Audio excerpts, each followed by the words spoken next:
یسأل ایان یوم القیامہ، قیامت قائم ہوگی ہی نہیں، قیامت کب آئے گی؟ آنی رہتی تو آ جاتی۔ یسأل ایان یوم القیامہ، اللہ فرماتا ہے فَإِذَا بَرِقَ الْبَصَرُ، فَإِذَا بَرِقَ الْبَصَرُ، قیامت آئے گی، اس وقت آئے گی جب آنکھ بے نور ہو جائے گی، آنکھ خیرہ ہو جائیں گی۔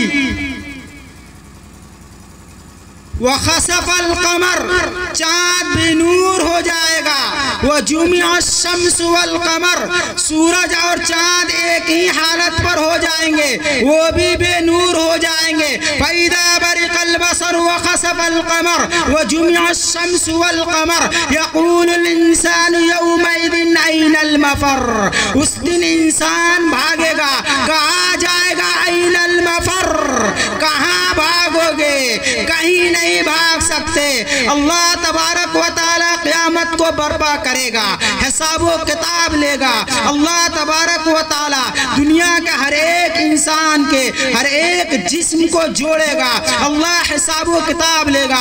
قیامت بہت جلد آئے گی۔ میرے محترم بزرگوں اور دوستو، وقت کی قلت ہے، وقت کم ہے۔ میرے محترم بزرگوں اور دوستو، بس اپنی بات کو 2-4-5 منٹ کے اندر سمیٹنا چاہتا ہوں۔ میرے محترم بزرگوں اور دوستو، کہنے کا مطلب یہ ہے کہ اللہ سے بچ کر کوئی نہیں جا سکتا۔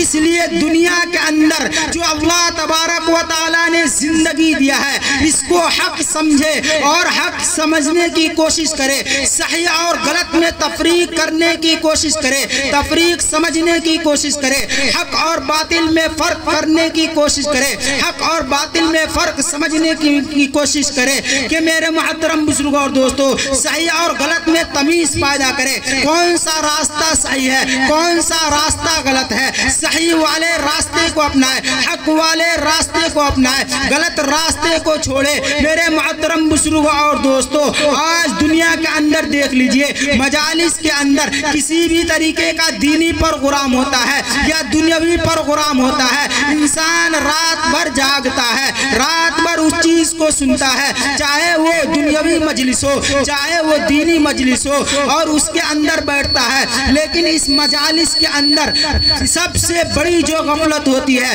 وہ یہ کہ اللہ کی اطاعت سے، اللہ کی بندگی سے انسان غافل ہو جاتا ہے۔ دینی مجالس کا مطلب تو صاف صاف واضح ہے کہ سننے کے بعد آدمی اس پر عمل کرے، اللہ کی طرف رجوع کرے، اللہ سے رشتہ اور ناطہ جوڑے، اللہ سے اپنا تعلق جوڑے، اور غیر دینی جو مجالس ہے، ناچ گانے بجانے، ان چیزوں سے توبہ کرے، اور جو وقت اس کے اندر دیتے ہیں ان وقتوں کو ضائع نہ کرے، یوں ہی برباد نہ کرے۔ وقت بہت قیمتی ہے، اس کو اللہ کی اطاعت میں لگائے۔ میرے محترم بزرگوں اور دوستو، دنیا کے اندر نظریں اٹھا کر دیکھ لیجئے، لہو و لعب کی طرف، ناچ گانے بجانے کی طرف کسی کو بلانے کی ضرورت نہیں پڑتی، اپنے آپ چلے جاتے ہیں۔ لیکن دینی مجالس کی طرف بلانے کی ضرورت پڑتی ہے، بلانے کے باوجود بھی طرح طرح کے لوگ بہانے بناتے ہیں۔ نماز کے لیے وقت نہیں ملتا، اللہ کی اطاعت کے لیے وقت نہیں ملتا،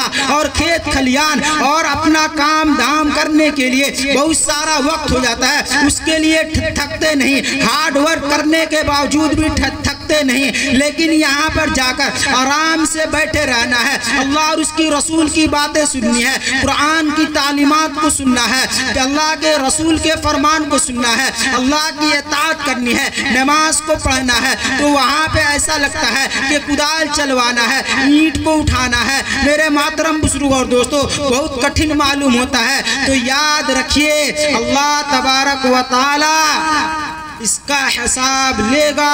ما سلککم فی سقر، جو میں نے پہلے کہا، جہنمیوں سے پوچھا جائے گا کس چیز کی وجہ سے تم جہنم میں ڈالے گئے؟ قالوا لم نک من المصلین، کہیں گے ہم نماز نہیں پڑھتے۔